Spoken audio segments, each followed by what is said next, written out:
Hello gorgeous, my name is Gia. Thank you so much for watching. Get the overnight glow up by signing up to my weekly email list where you can get glow up tips in 24 hours.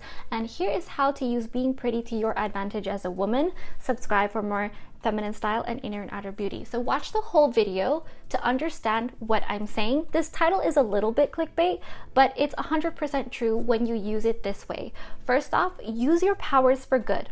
It's a superpower that you automatically have, whether it's genetic, with your good looks, or if you do tricks with your makeup, whether it's your attitude. It takes half a second to give off a first impression. So people judge you in half a second just by looking at you. That is purely physical.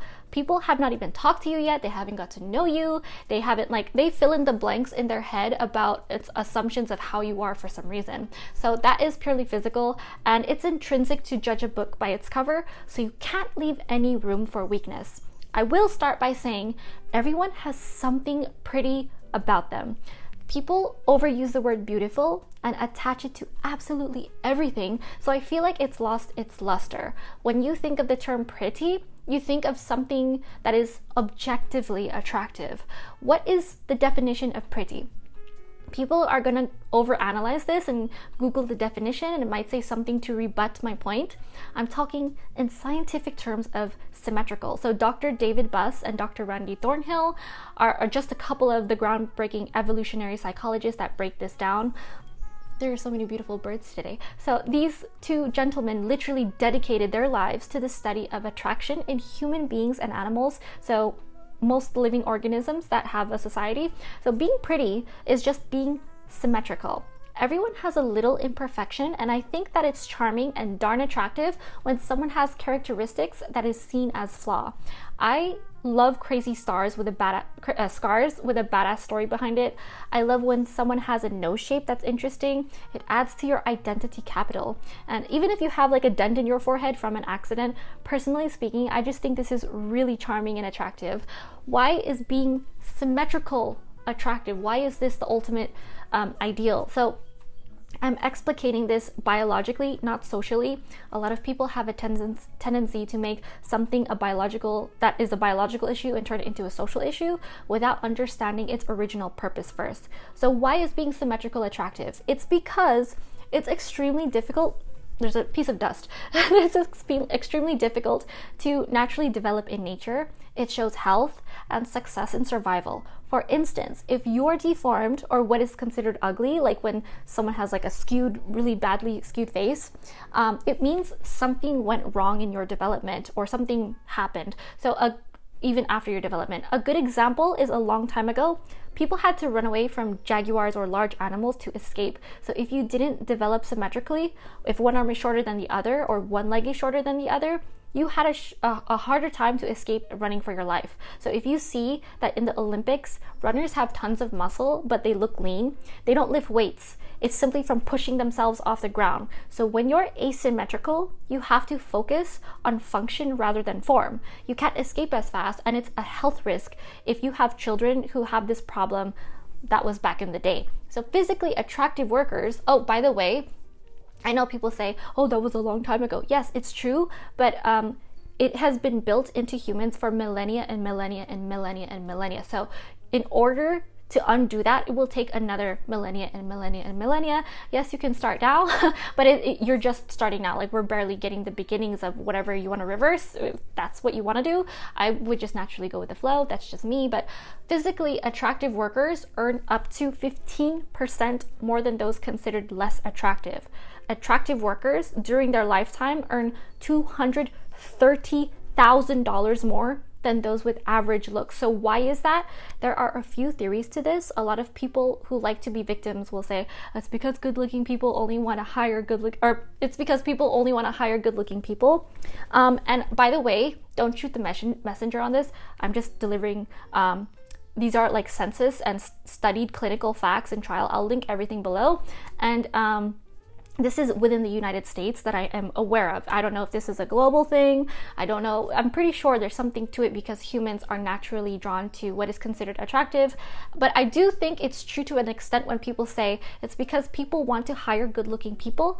But to exemplify that this isn't always the case, I will tell you, I applied for a job one time and I didn't get the job because I was told I was too good looking. So they had someone in their field who owns the same business with a worker who was in front who was considered like good looking, like too good looking, and nobody would buy anything. They would just come in to talk to that person for hours. So it depends on the job, it depends on the space.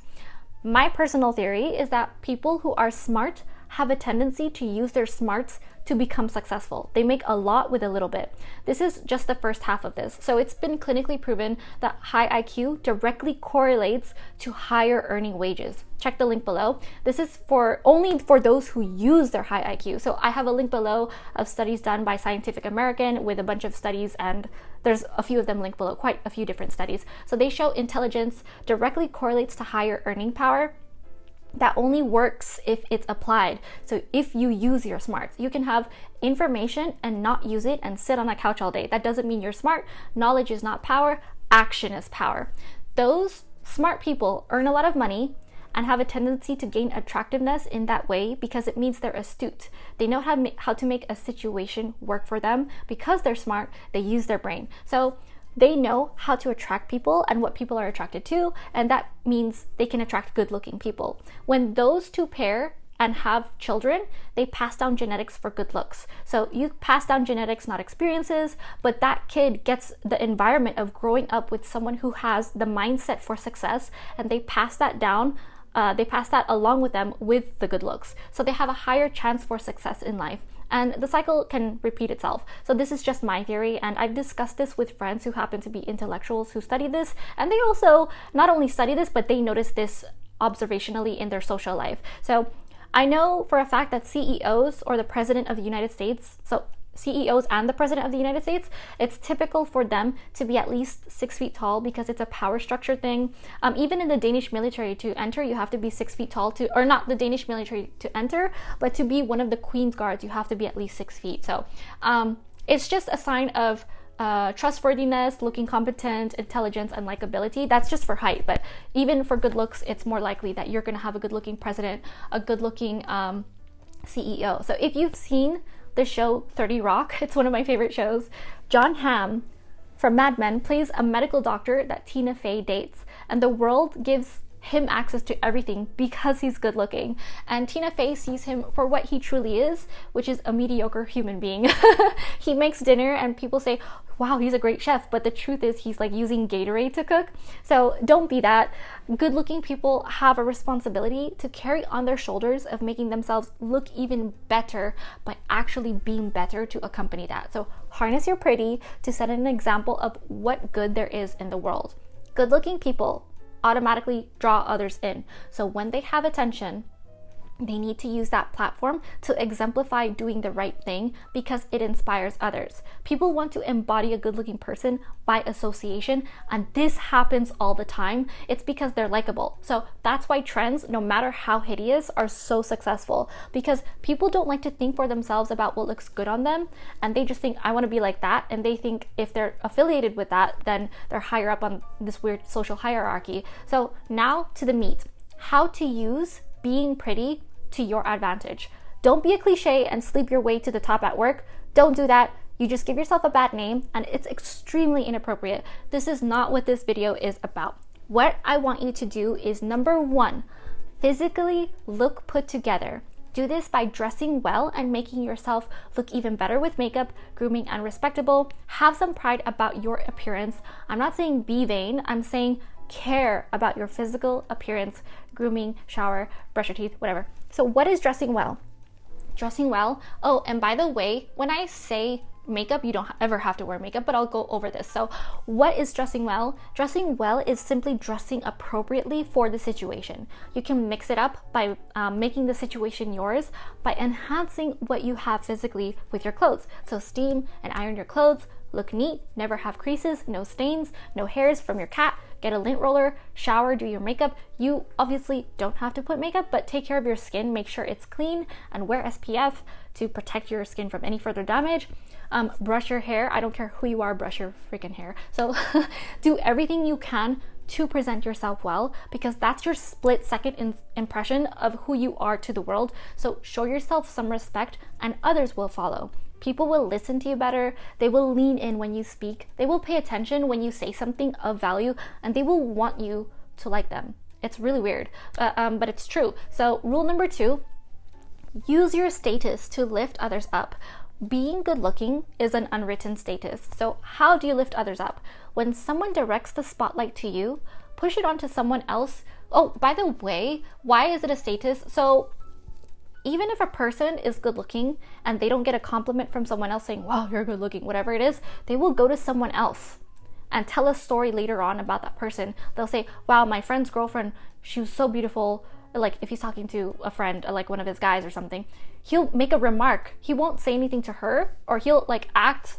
He might not act differently around her, but he'll go back and tell his friends and be like, wow, she's so beautiful, or I knew this really good looking girl. Like he will make a remark about it later. So people remember this. So it's kind of this weird unwritten status.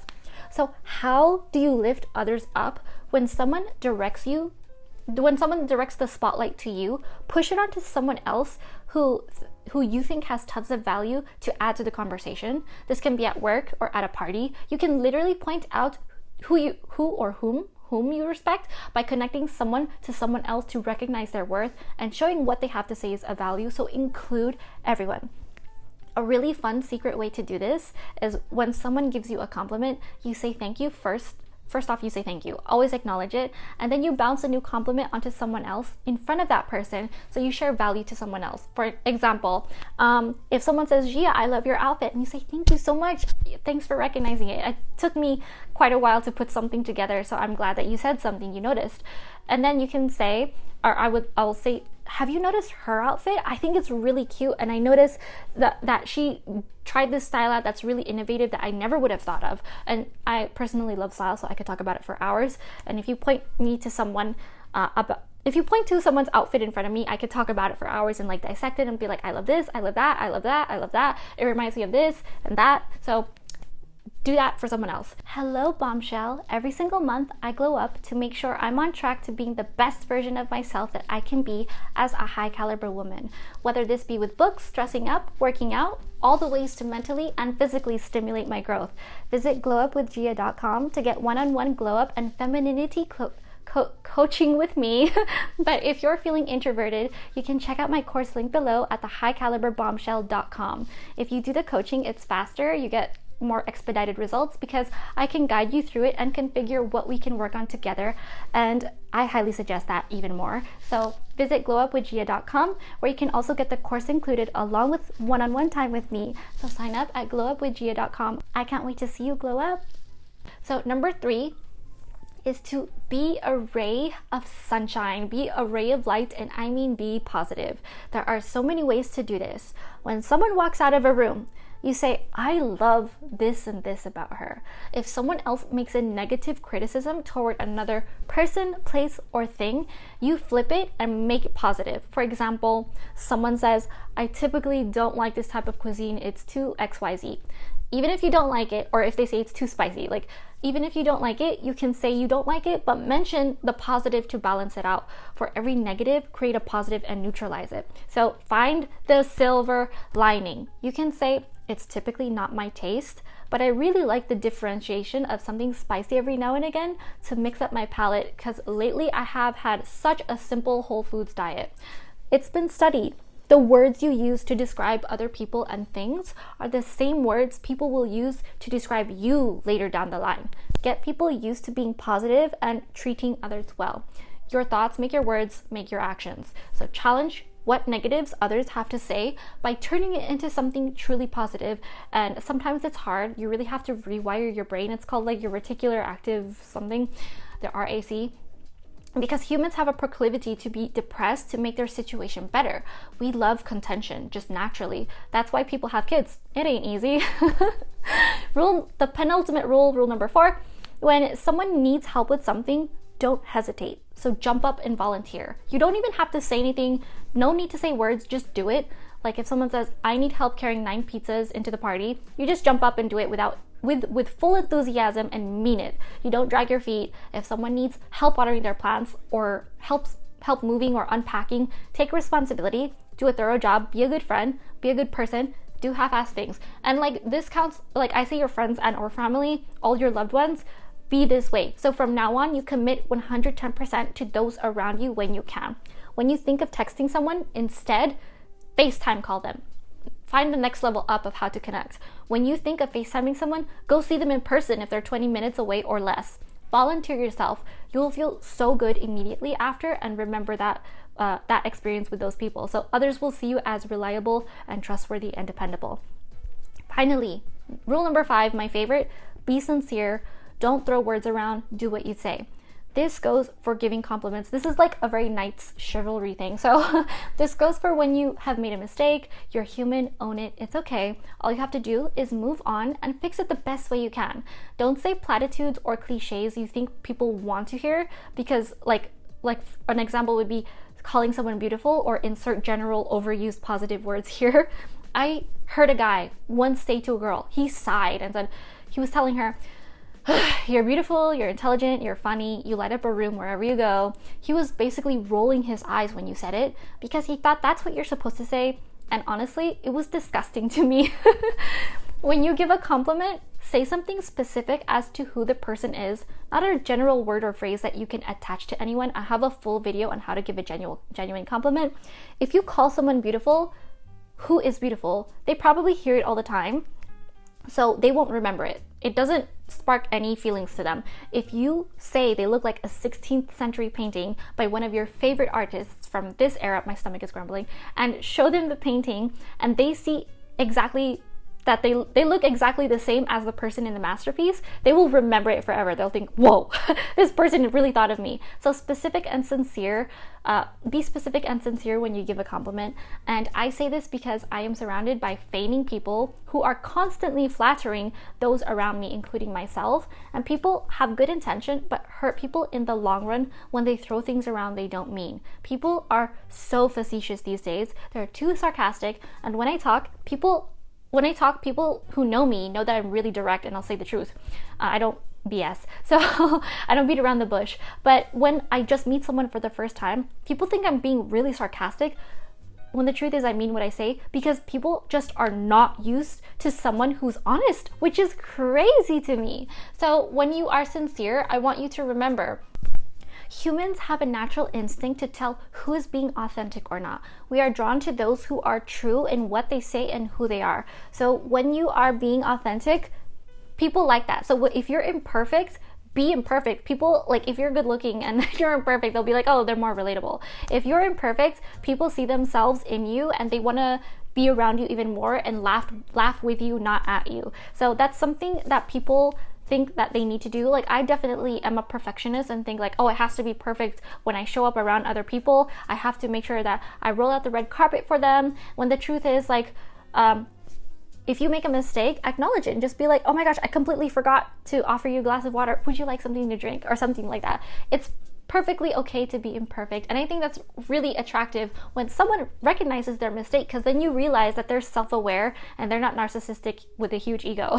Remember, everyone has something to offer, and you can use your strengths to highlight the good in everything, at your job, when networking, at home, with your loved ones, at parties or get-togethers. So sign up to my email list, link below, to get the overnight glow up, so you can take the tricks to glow up in 24 hours and apply this knowledge. So knowledge is meant to be used. Let me know how it goes in the comments below. And remember, this is a safe space where you can open up, so there's no need to filter yourself through censors, as long as you're not bullying anybody. So 0 tolerance for that. But subscribe. Did I put a 9?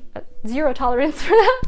So subscribe for more feminine style and inner and outer beauty. Thank you so much for watching, and I'll see you later.